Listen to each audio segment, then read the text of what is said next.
Welcome to Amplify, the personal brand business show. Today on the show, Bob is speaking with Abi Sea. If you don't do it, someone else will do it and it'll really annoy you. So just do the thing, whatever it is that's going on in your mind. And if you can't do it by yourself, do what I did, which is collaborate with someone that you really enjoy working with or that you really enjoy spending time with anyway. Because Nikki and I, it is very hard work, but we have such a great time in the development of it, in the planning of it, and the execution. So go for it. Hi there and welcome back to the Personal Brand Business Show. My name's Bob Gentle and every week I speak with incredible people who share their secrets to building, marketing and monetizing your expertise and the mindset you need for your business to grow and thrive. And if you are new to the show or you're not new to the show and you haven't subscribed yet, take a second while you still have that device in your hand to subscribe. And again, while you have that device in your hand, you could consider a 5-star review. That's 5, like the fingers on your hand, wherever you're listening to your podcast.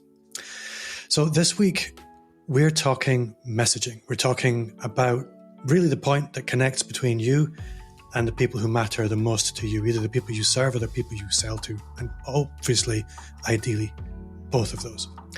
This week, I'm thrilled to be joined by Abi Sea, one half of the outstanding Adventures in Marketing conference in Edinburgh. Abi, welcome to the show. Hi, Bob. Thanks so much for having me.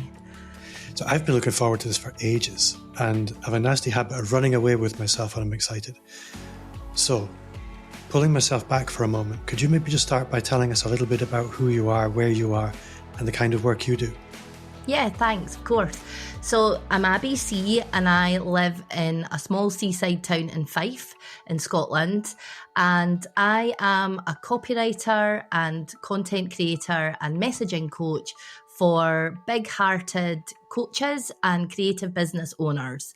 I make that distinction every time I introduce myself because I love working with people who place integrity at the heart of what they do in their work so that they can make the world a better place for their clients and customers. So I help people get clarity with their messaging and I help them find the confidence and the strategies to get out there and talk about the work that they do in a way that makes them feel really good, but crucially also brings in sales.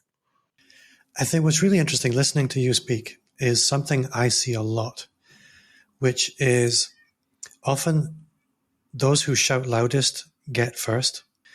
And particularly on social media, we don't often see those people who are actually the most valuable because they are modest people. Sometimes they're not secure with personal visibility. And this is why I say a business like yours is really important because people don't actually, if they were to go to a networking event locally, for example, they get to build a like, know, and trust. They get to build a bit of a network. And that's great, but it doesn't scale tremendously well. So working with somebody like you to take that online becomes really powerful because they're not articulate really online. Yeah. Most people are modest to the point where it's not really serving them or their business. So when you describe working with big-hearted businesses, it's very easy to just move past that flippantly and start talking tech and tactics. Yeah. But what's your, I guess, reflection on the people that you really want to serve? So what you said there is just incredible because that's kind of the whole purpose behind what I do and the way I do it. We're all very real people, but I make it a priority that I am 100% myself in every way that I show up for my work, and that I'm the exact same person if you were to meet me in a social setting or if you were to see me with my friends and family. So I'm the same person everywhere you come across me, basically. And that's because I want people to know that you can be and you deserve to be yourself when you're doing this work in the online space. Now, I'm a Scottish woman. I'm just about to enter my 50s. I live in a bigger body, that I've got loads of real life troubles going on around me while I'm doing this work. And it would feel disingenuous for me to pretend that that isn't what's happening just because I work in the online space.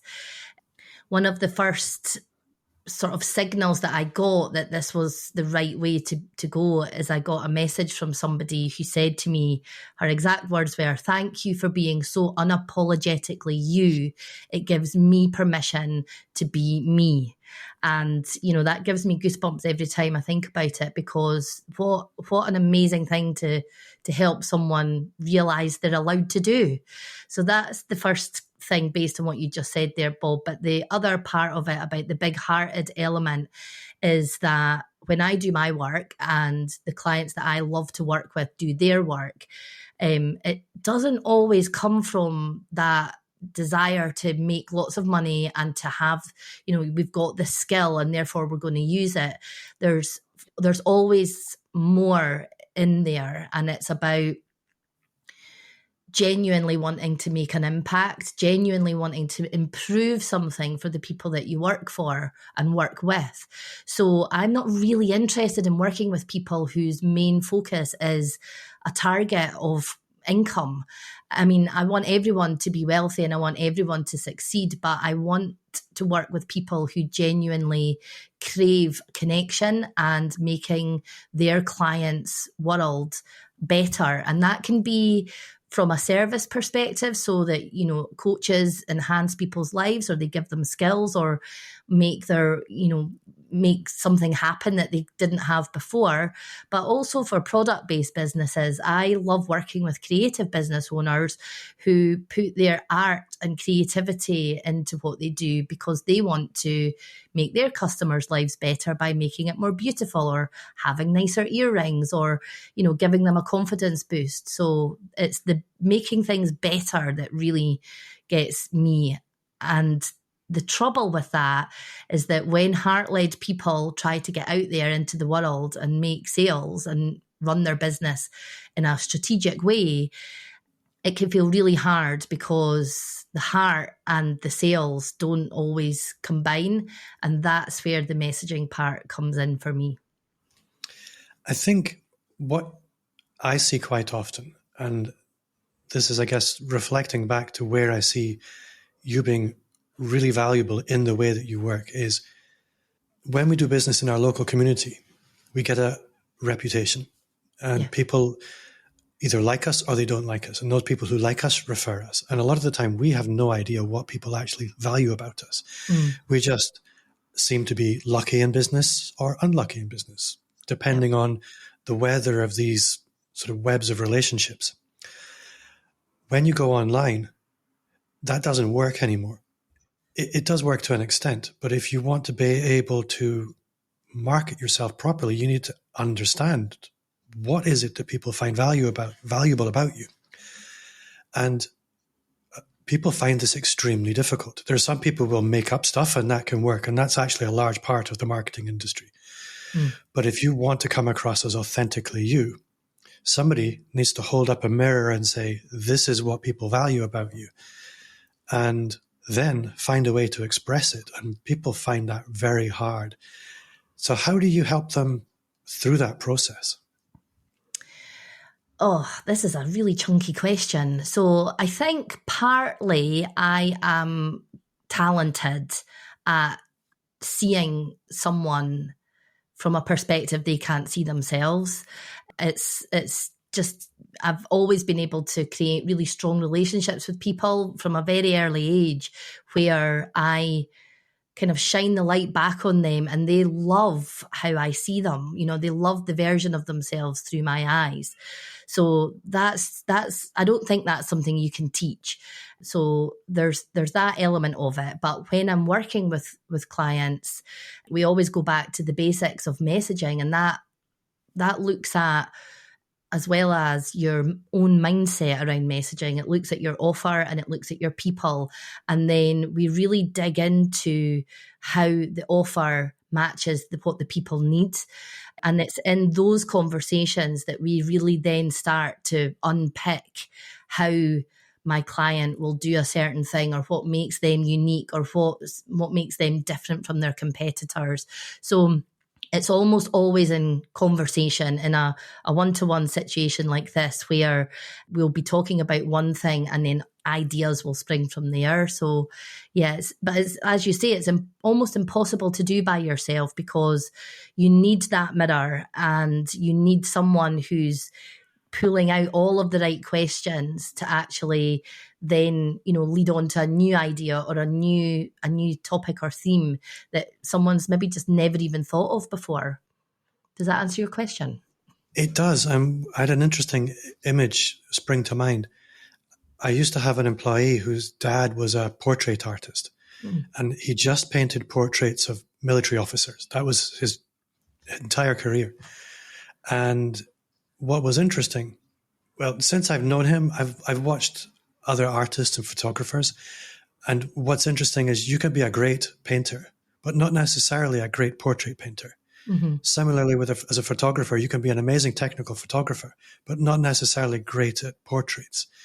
And the difference between a portrait artist and somebody who's technically a good artist is the portrait artist can see the person, can see something in that person and find a way to express it that makes them feel like they've been unlocked and presented to the world in a way that they couldn't present themselves. Yeah. And I guess that's the difference between a great copywriter and somebody who's great at key messaging for people. It's not necessarily the same thing.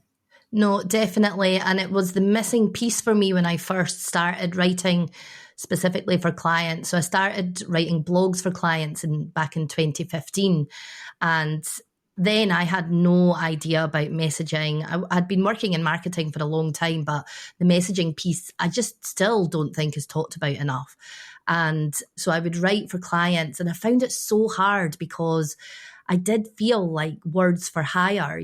Someone wanted a blog post or they wanted a web page written, but they themselves didn't really understand the bigger picture of what that one tool could give them, or where it could take them. And so I really found it difficult to be a traditional copywriter, because I needed to know this extra bit. I don't know if it's my personality or just the way that I work, but I need to know what the bigger picture is, and I need to understand what the purpose and the intent is behind everything that I do.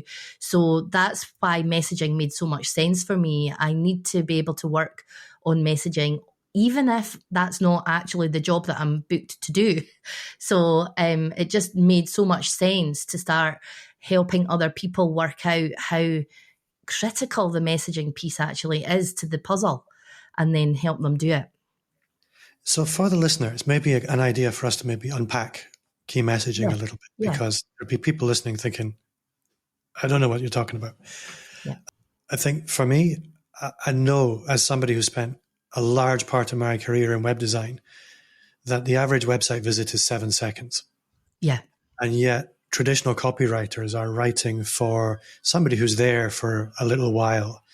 So where does key messaging come in, and how do you go about moving from lots of words to distilling it down into, if somebody's there for like 5 seconds, this is what we're going to do? Yeah. So messaging is basically the foundation in your marketing, because it helps a potential client work out what you do, how you do it, and how you can help them. So it's what you say on your web pages, it's what you say in your social media content, in your emails, it's how you introduce yourself, it goes on and on, it's everywhere. And so when you are grappling with very short attention spans, which, let's face it, we all are if we're trying to market ourselves, we are all trying to capture someone's attention with lots and lots of competition.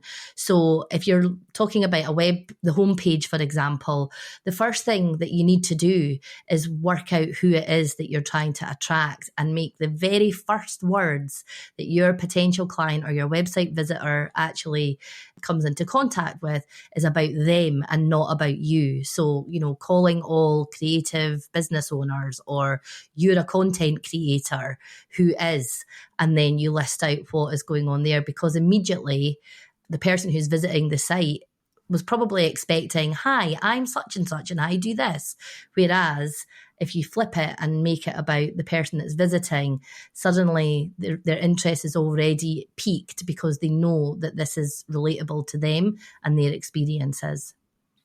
So as you're listening, I'm thinking about my own website, and I think I get some things right and I get some things perhaps wrong. But I think one thing I'm very aware of is somebody needs to know very, very quickly, this is the place for me. This is the person for me. And not ask them to think too much about them. Really, you're speaking to the heart a lot of the time. Yep. How does that filter into things like product copy and what we have come to know as offers and things like that? So again, it's all about the person. And that's, one of the things that I focus on a lot with clients is actually getting back to the messaging basics, because, we all run out there thinking, right, great, I've got this brilliant offer. So many people are going to love it. I'm just going to talk about it all the time. And you could be the most experienced marketer, and in your haste to do well, or in your excitement to connect with people about this new idea, you can forget that this isn't in any way about you. It's about the person that is going to come into contact with the content or who's interested in your offer. So doing the work on the person is critical. And so when you have an offer that you want to launch, the main things that we're looking for are being clear on who we want to attract and what it is that they really, really need. And, I often talk obviously about my own example because it's easier. So I write content and copy for business owners, but so what? People don't really want to pay me to write. There's a whole other area that they really want, and that is that they want a website that they're happy to send potential clients to, or that they want content that will convert into sales. So that's what they're paying me for. The way that we get there is through the words that I write for them. So when you have an offer and when you have a product, you have to work out what the overall results are of that offer, and critically what that offer will actually do for the person who's buying it long after you're out of the picture. So like a health coach, what is it that they're really doing with this program, the summer program that they're creating? Are they helping people lose weight? And if so, why does that person want to lose weight? What is in the bigger picture for them? And when you really dig into the wants and the desires and the hopes of the people that you're trying to help, then you can create really genuine and positive copy that will encourage people to feel hopeful and actually go for it. So if we look at most people's online ecosystem, they have some social media stuff going on. They're doing some email marketing. They've got a website. They've probably got different content formats, podcast, video. The more seriously you take it, I guess often the more diverse your portfolio of output. If somebody was looking at beginning a process of trying to tighten up key messaging or create more effective key messaging, where's the first place to start from your perspective? Well, I probably have a different school of thought with this than most people, but I genuinely think that your website is the first place to really start looking at newly created messaging, because it's the place that people will go if they've seen you on social media, if they're already thinking about buying from you or want to know more about your work. They will look for a website for you. And there are lots of social media experts out there that will tell you don't have to run your business with a website now, and that's fine if that suits you. But I always encourage my clients to go for the website option first, because it gives you authority. It really helps with building trust with people who are going to be spending money with you, and it just gives you this huge opportunity to play around with your messaging until it feels right. So if you look at my website, my messaging is the same on every page, but there's slightly different messaging for each of the services. The messaging on my about page is different from the home page, but it all says more or less the same thing. And you don't get an opportunity to really explore all the different things that you want to say in one place other than your website. And it's also a great place to store those messages. So quite often, if I want to create a post, I'll know that I've written a really smart, snappy sentence or two about that offer or service on my website. So I can go back to it and just grab it and use it elsewhere. And it's also a kind of sort of a slow launch. You can slowly tweak your messaging on your website without it feeling like, you have to make this big announcement that you've got new messaging on LinkedIn or Instagram.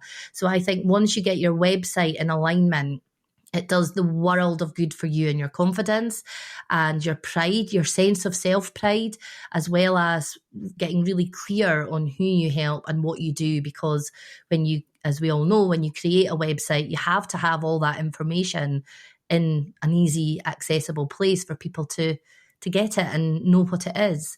So starting there. And then the next thing I would do is just make sure that wherever else you appear online, as soon as people land on your profiles, it's all saying the same thing. So, if you have a Facebook group, make sure your key message appears as early in the group as possible on your bios and all the different social media places. Make sure that the colors are consistent, that the images are consistent, so that you're leaving a really strong impression of who you are and what you do and how you help people everywhere people can actually access that.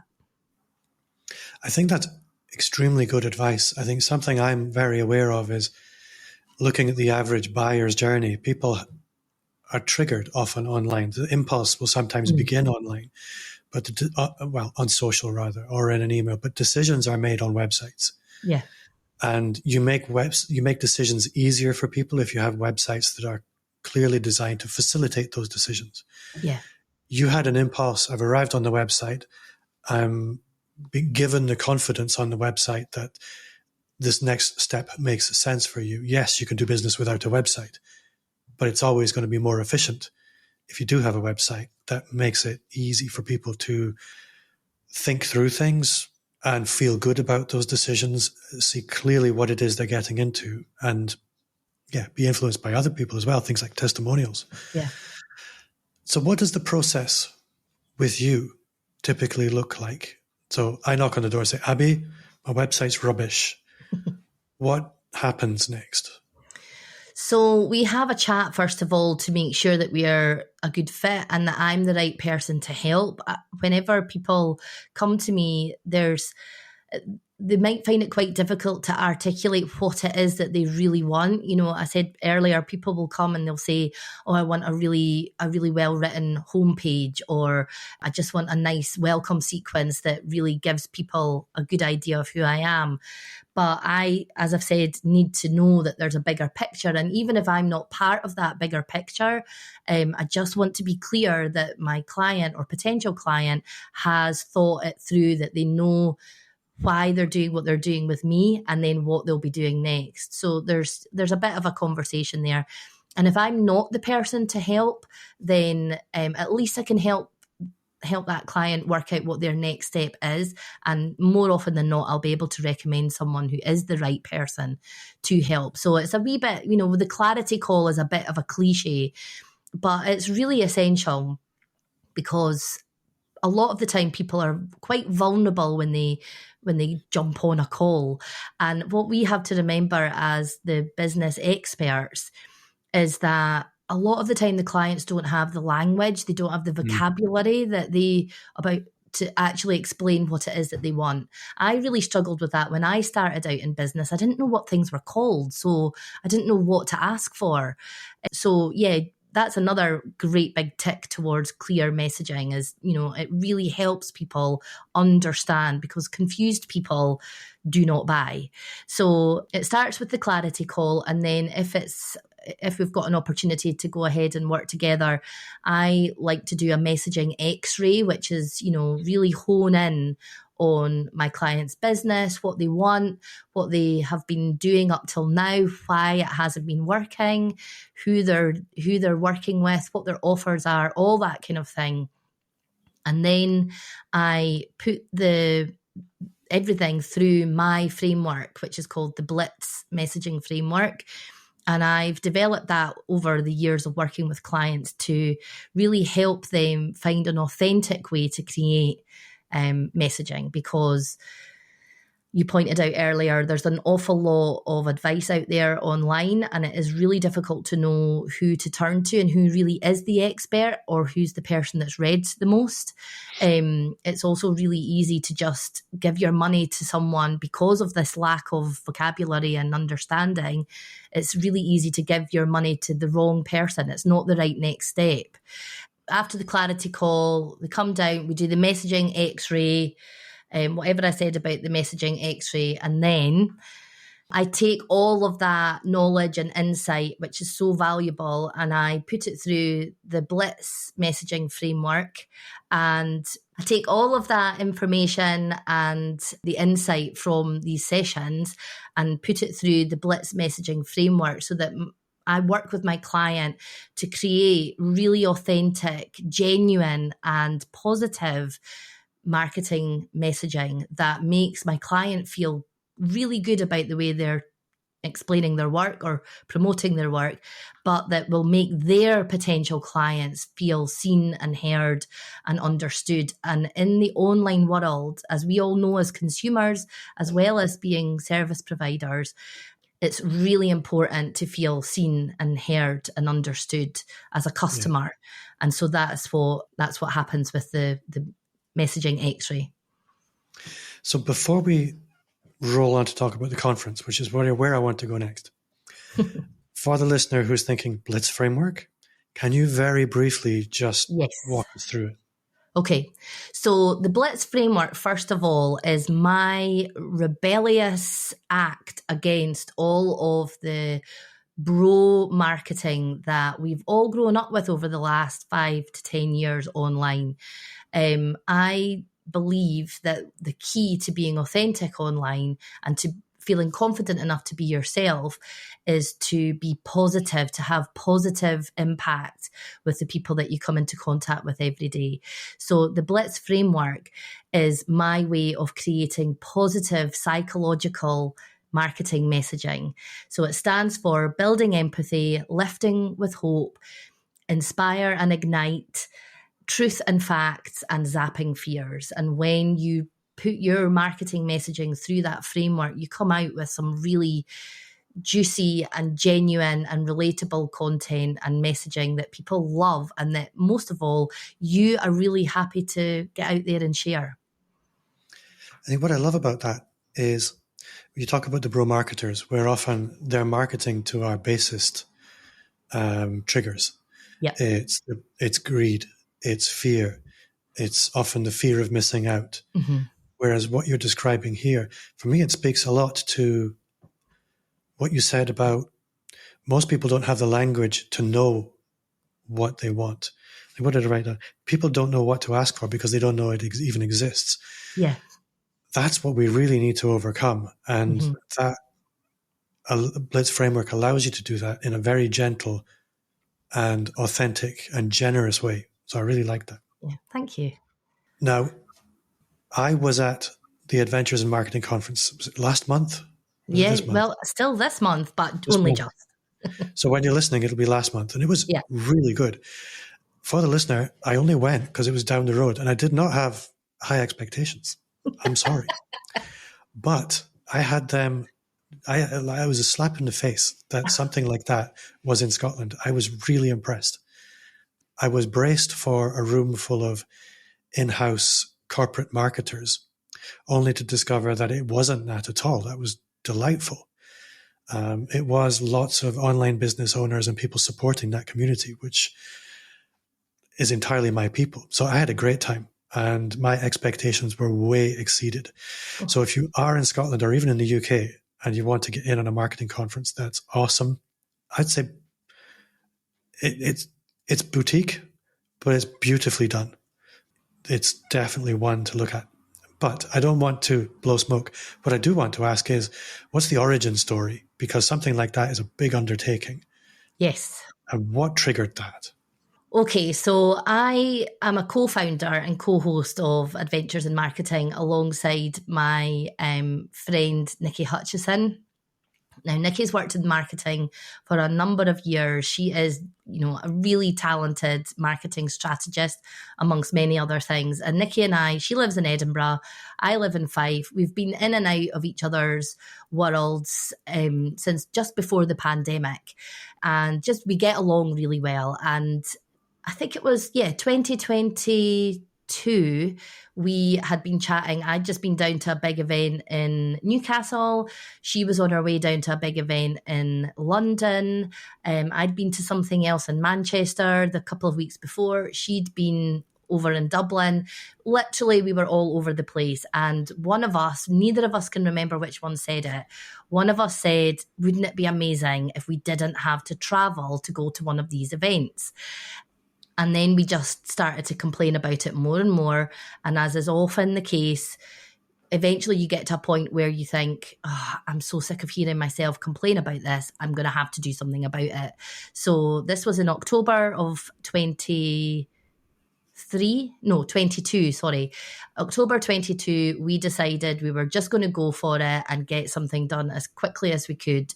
And we looked at the calendar of events that we'd been to or that we knew existed already.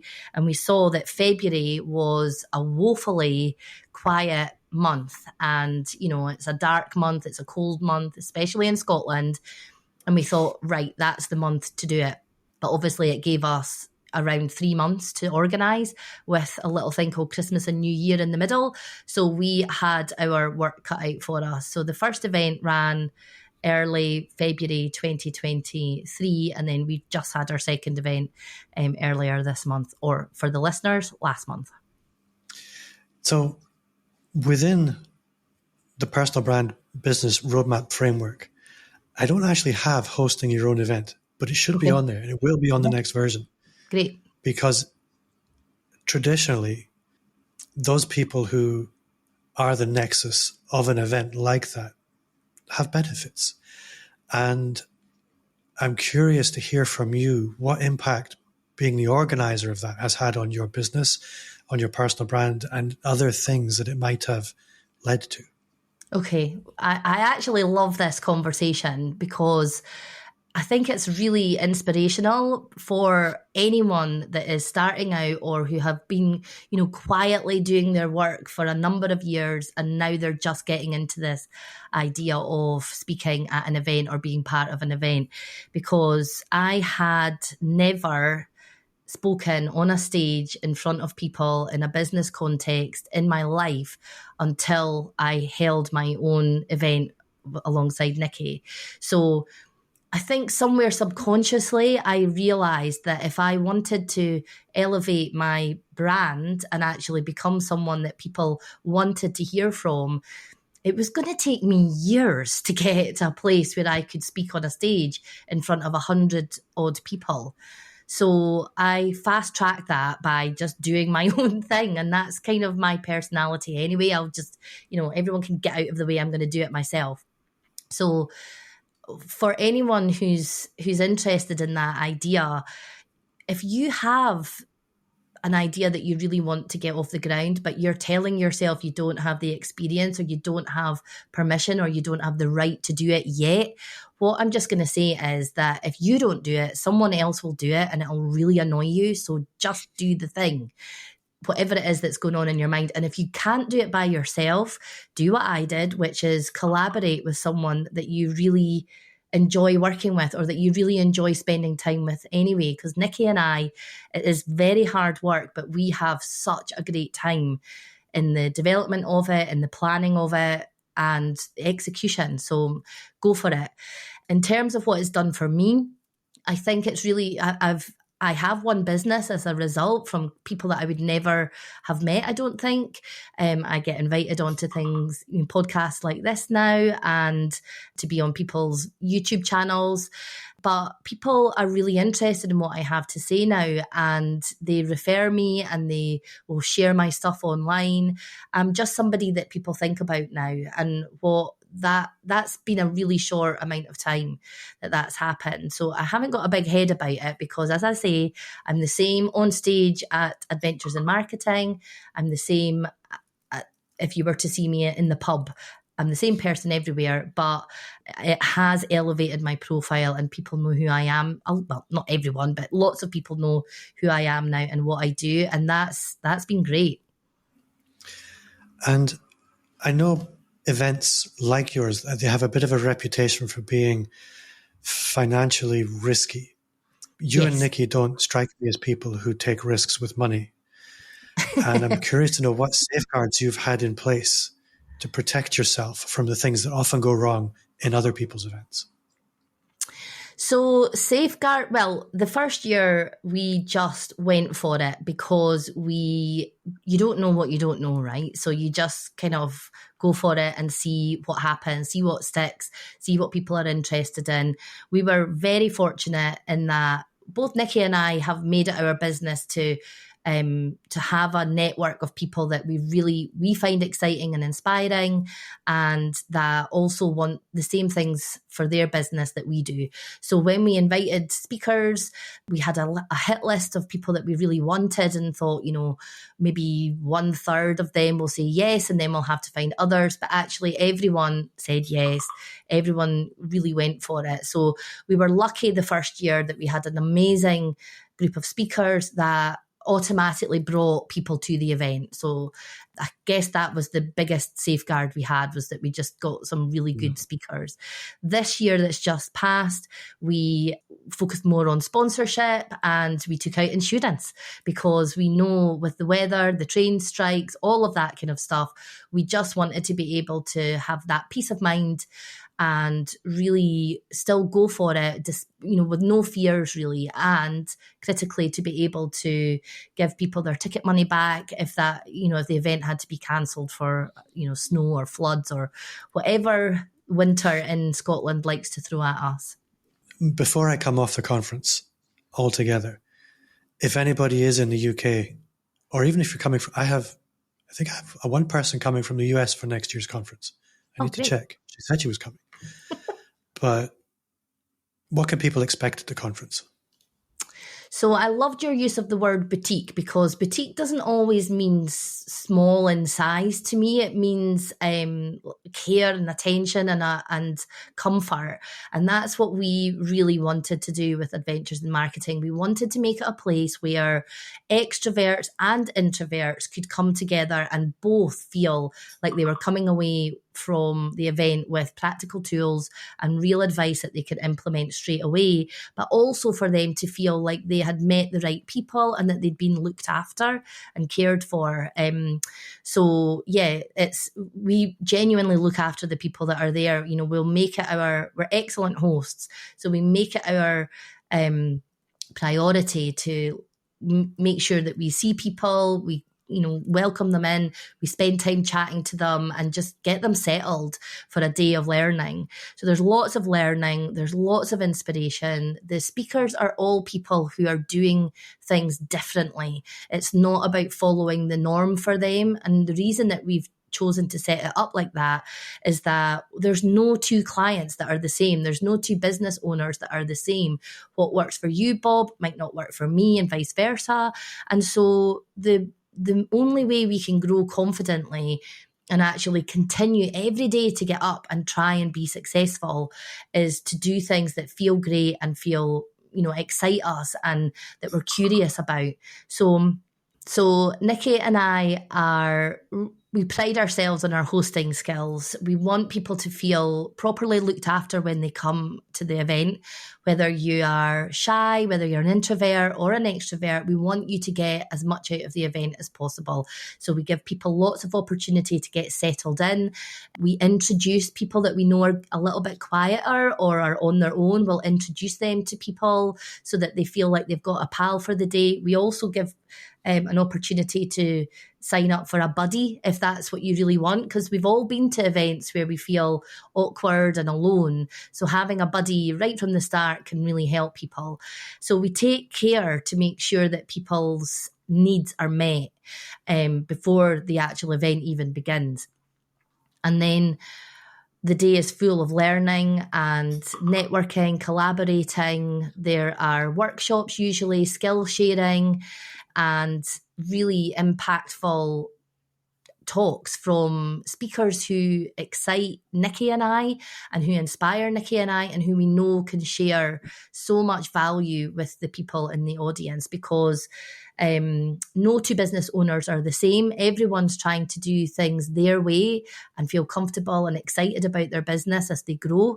And so they want to hear from people from all different parts of the business journey. So we don't just have big name speakers, because people who are quite new to their business life have value to add too. And, you know, I'm an example of that. I was new to business and new to speaking, and I still got really great feedback for my talk. So we make sure that we are inclusive, no matter who you are, where you're from, and where you are in your business journey. If you've got a story to tell, then it's worth hearing, and we want to hear from you, basically.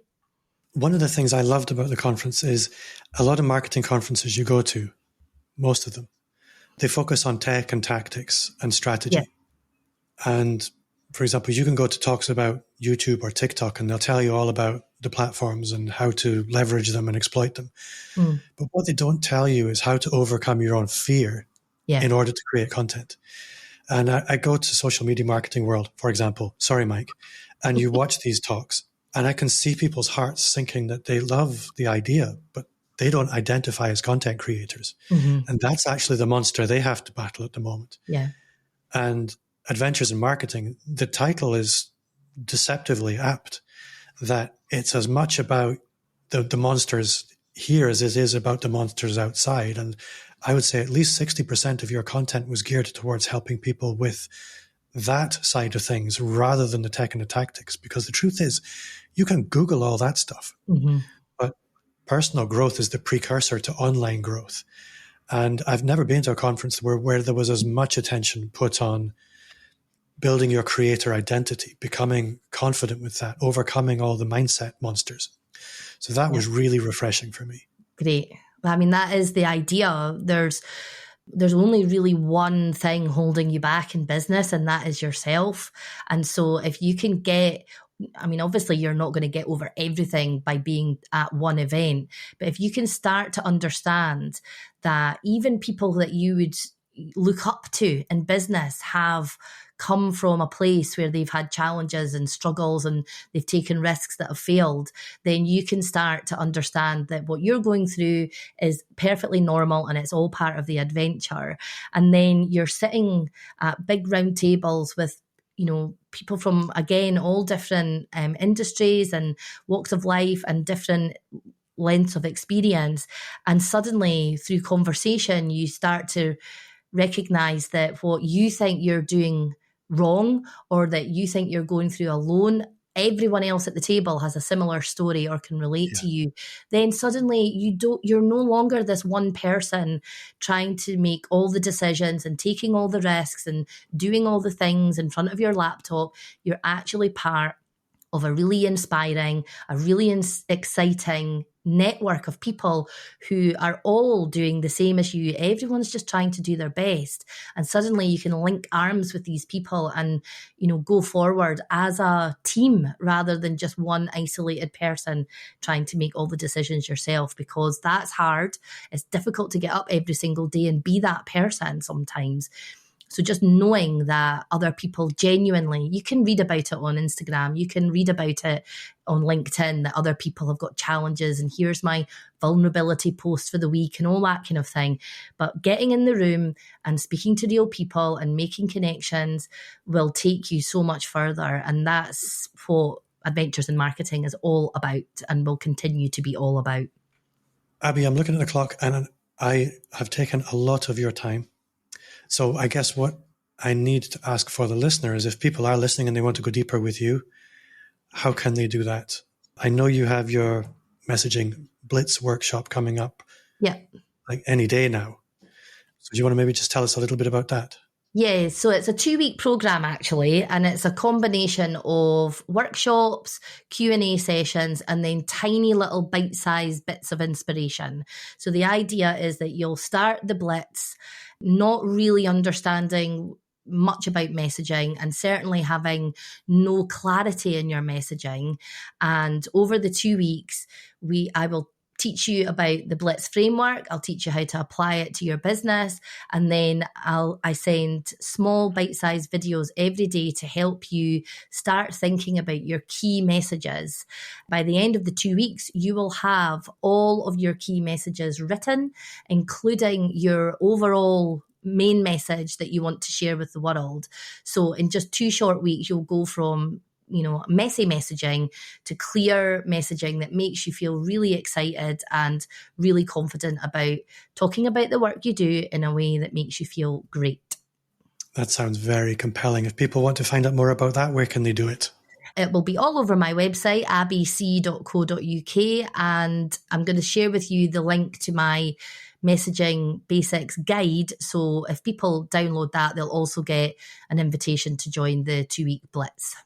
Okay, wherever you find this podcast, that link will be there.